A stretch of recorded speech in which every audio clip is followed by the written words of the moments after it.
Welcome dear all. आज इस video में हम NIOS के 12th स्टैंडर्ड जो व्यवसाय अध्ययन है, बिजनेस स्टडी, उसका हम ये न्यू सिलेबस है तो लेसन शुरू करने वाले हैं। सबसे पहले हम उसका जो है सिलेबस देख लेंगे, कौन से लेसन जो है TMA में आने वाले हैं। और अब जो वीडियोस में बनाने वाली हूँ तो वो वीडियो आपके एग्जाम के अकॉर्डिंग एग्जाम में ध्यान रख के बनाएंगे। तो सबसे पहले हम लोग सिलेबस देख लेते हैं। तो यहाँ आप देख सकते हैं कि लेसन नंबर 1 और 2 जो है TMA में आने वाले हैं। तो लेसन नंबर 3 से बिजनेस एनवायरनमेंट या हम व्यावसायिक वातावरण को शुरू करने वाले हैं।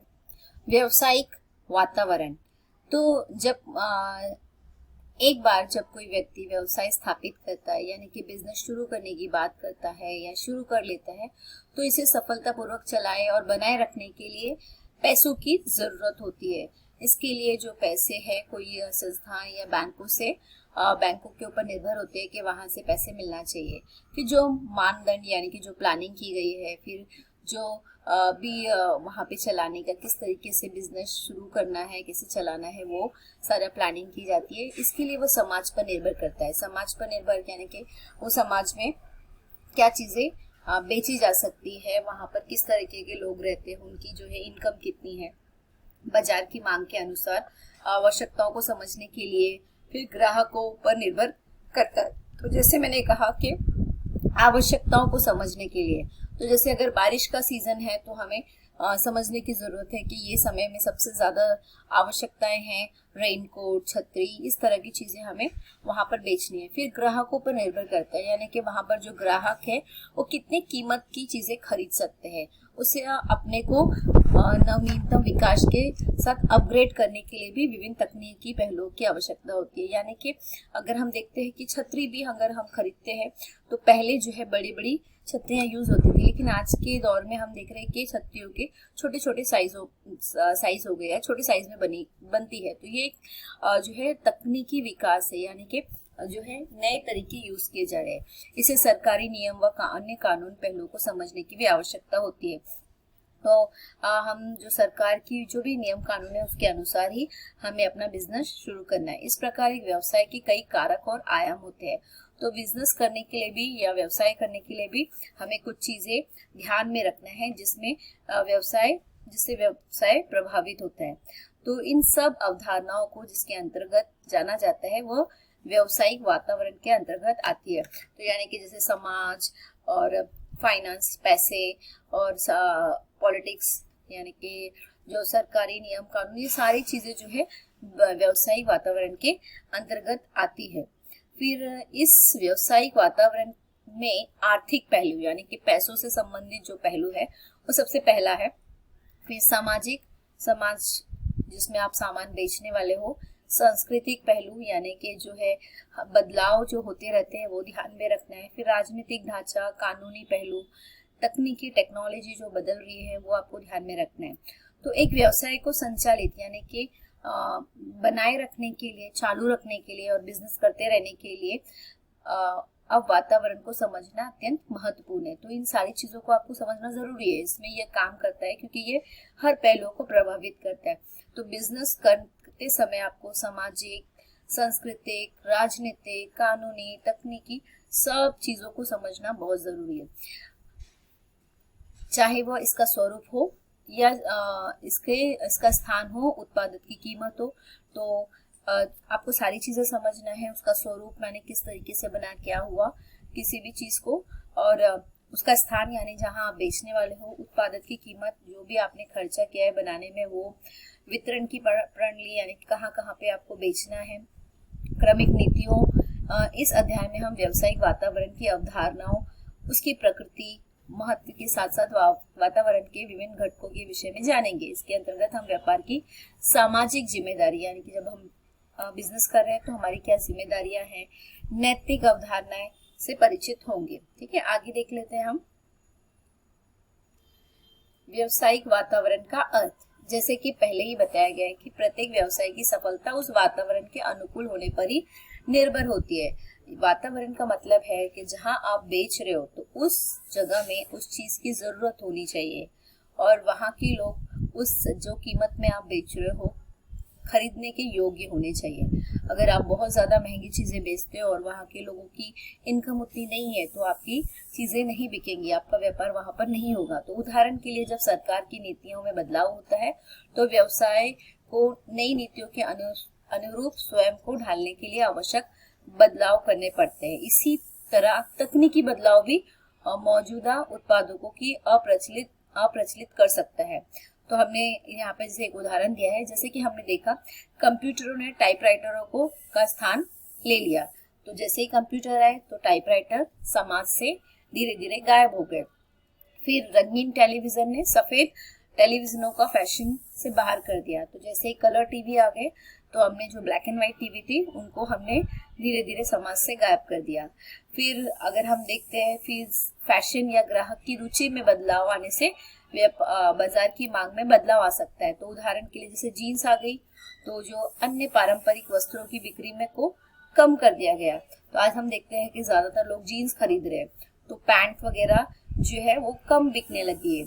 ये सभी पहलू बाहरी कारक है। तो ये हम बाहर के कारक देखते हैं जो व्यावसायिक नियंत्रण से परे है। ठीक है, इसलिए व्यापार इकाई को जीवित रहने और व्यापार में सफल होने के लिए इन परिवर्तनों के अनुकूल स्वयं को बनाना होगा। तो जब भी आप कोई बिजनेस करते हैं तो आपको इन सारी चीजों को ध्यान में रख के बिजनेस करना है। इसीलिए व्यावसायिक वातावरण के अंतर्गत इसकी अवधारणा एवं इसके विभिन्न घटकों की प्रकृति को स्पष्ट रूप से समझ लेना आवश्यक है। तो जब भी आप कोई बिजनेस कर रहे हो तो उसमें वहाँ के जो प्राकृतिक यानी कि वहाँ के जो लोग हैं, वहाँ की किस दर्जे के लोग हैं, क्या चीजें खरीद सकते हैं, क्या जरूरतें हैं, वो सारी चीजें आपको ध्यान में रखना जरूरी है। ओके, आगे हम देखते हैं व्यावसायिक वातावरण। तो शब्द उन बाहरी शक्तियों, कारकों और संस्थाओं को दर्शाता है जो कि बिजनेस या व्यावसायिक नियंत्रण से परे है, जो एक व्यावसायिक उपक्रम की कार्य प्रणाली को प्रभावित करते हैं। यानी कि जो आप बिजनेस कर रहे हैं या व्यापार कर रहे हैं उसके कार्य को किस तरीके से प्रभावित करने वाली जो चीजें हैं, तो यहाँ पर कुछ दिए हैं। इसके अंतर्गत है ग्राहक, यानी जैसे मैंने बताया जो कस्टमर है या ग्राहक है तो उसका वो किस मतलब उसके पास में कितनी क्षमता है, वो कहाँ तक की कीमत की चीजें खरीद सकता है।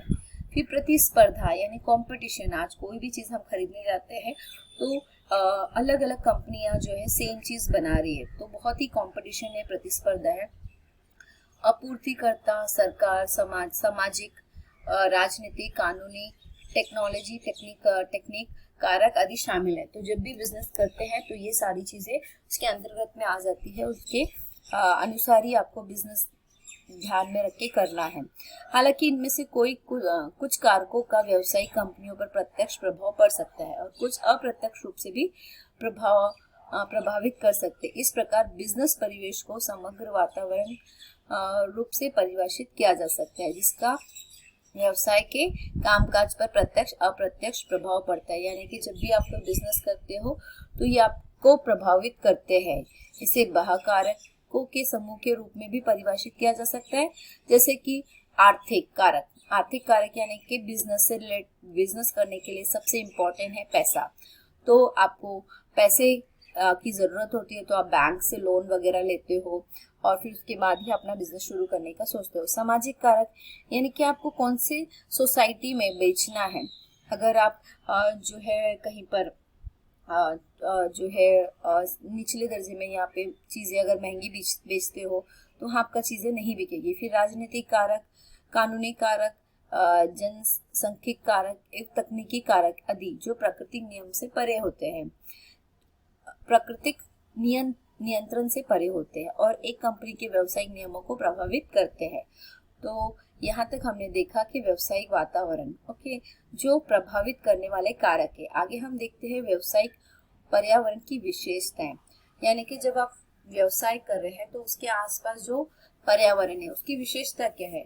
तो जो ऊपर जो चर्चा के आधार पर व्यावसायिक वातावरण की विशेषताओं को निम्नानुसार संक्षेप में प्रस्तुत किया जा सकता है। तो सभी कारकों का योग है, यानी कि व्यावसायिक वातावरण व्यावसायिक फॉर्म के लिए सभी बाहरी कारकों का कुल परिणाम है और यह उसके कामकाज को पूर्णतः प्रभावित करता है। तो जो भी कारक हमने देखे या जो भी चीजें हमने देखी, चाहे सामाजिक हो चाहे आर्थिक हो, वो सब बिजनेस को प्रभावित करती है। सूक्ष्म एवं स्थूल कारक यानी कि छोटे से छोटे और जो चीजें हैं वो प्रभावित करती है। इसमें सूक्ष्म और विशिष्ट कारक शामिल होते हैं जो सीधे निवेशकों को यानी कि जो पैसा लगा रहे, फिर प्रतिस्पर्धा यानी कि जो कंपटीशन कर रहे, एवं ग्राहकों से जुड़े व्यवसाय को प्रभावित करते हैं। तो जो पैसा लगा के बिजनेस कर रहा है उसको फिर कंपटीशन हो रहा है, फिर जो कस्टमर है, तो ये व्यवसाय को प्रभावित करते हैं। यह स्थूल या सामान्य कारकों में सामाजिक, राजनीतिक, सांस्कृतिक, कानूनी, सरकारी, तकनीकी पहलू शामिल है। तो ये चीजें आपको ध्यान रखनी है। जैसे यहाँ पे हेडिंग दिया है व्यवसायिक वातावरण की विशेषता, तो अगर आपको ये क्वेश्चन आ जाता है तो इसके जो है यहाँ पे पॉइंट्स दिए हुए हैं, उतने पॉइंट्स आपको याद रखने हैं। क, ख, ग, घ, ड, च, इतने जो है पॉइंट्स है, सब टॉपिक है। सभी कारकों का योग, सूक्ष्म और स्थूल कारक, फिर परस्पर संबंधित, फिर गतिशील, अनिश्चितता और जटिलता, इतने आप ये पॉइंट्स आपको याद करके ही स्टडी करना है। ओके, तो हम देखते हैं जैसे मैंने बताया सूक्ष्म और स्थूल कारक। अभी हम देखते हैं तीसरा जो कारण है परस्पर संबंधित, यानी सभी स्थूल एवं सूक्ष्म कारक एक दूसरे से परस्पर निर्भर व परस्पर संबंधित होते हैं। तो हर एक चीज एक दूसरे पर निर्भर होती है।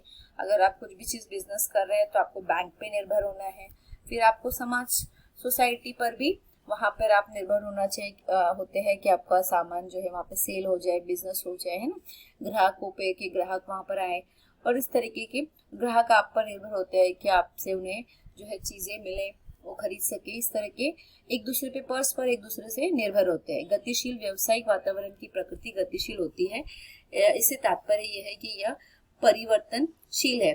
तो गतिशील और परिवर्तनशील यानी कि लगातार बढ़ते रहना और परिवर्तित होते रहती है। तो जैसे हमने उदाहरण देखा कि जो है कलर टीवी के ब्लैक एंड व्हाइट टीवी की जगह कलर टीवी आ गए, टाइपराइटर की जगह कंप्यूटर आ गए, तो ये चेंजेस होते रहते हैं, है ना, और कॉम्पिटिशन्स होते रहते हैं। आज एक ही चीज को कई अलग अलग कंपनियां बना रही है और कम प्राइस में बेच रहे हैं, तो ऐसे बहुत सारे कॉम्पिटिशन भी चल रहे हैं।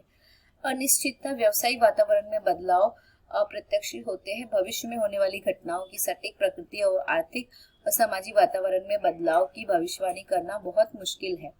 तो कभी भी जो चीज आज आप बेच रहे हो सकता है कल उसकी डिमांड ना हो, तो आपको ये कोई निश्चित नहीं होता है कि ये चीज हमेशा आपकी बिकेगी ही बिकेगी। तो जब भी आप बिजनेस करते हो या कोई भी बिजनेस करते हो तो निश्चित नहीं हो सकते कि ये कंफर्म है कि बिकने वाली है, नहीं, वो बदल सकती है। हो सकता है आज जो जिसकी बहुत डिमांड है आगे जाके उसकी कोई नहीं खरीदे उसे। ठीक है। जटिलता व्यवसायिक वातावरण स्थान से स्थान पर, क्षेत्र से क्षेत्र व देश से देश तथा भिन्न भिन्न होता है। तो भारत की राजनीतिक स्थिति पाकिस्तान से भिन्न है, तो भारत एवं चीन के लोगों की रुचि मूल्यों में भी बहुत अंतर है। तो यहाँ पर हम देखते हैं कि अलग अलग जगहों पर अलग अलग जो देश में अलग अलग क्षेत्र में अलग अलग जो है व्यवसायिक वातावरण हम देख सकते हैं। ओके, तो ये एक जटिलता है। फिर है व्यवसायिक वातावरण के महत्व। ओके, ये पॉइंट हम देख लेते हैं। व्यापार और उसके पर्यावरण के मध्य एक सूक्ष्म व सतत संबंध है।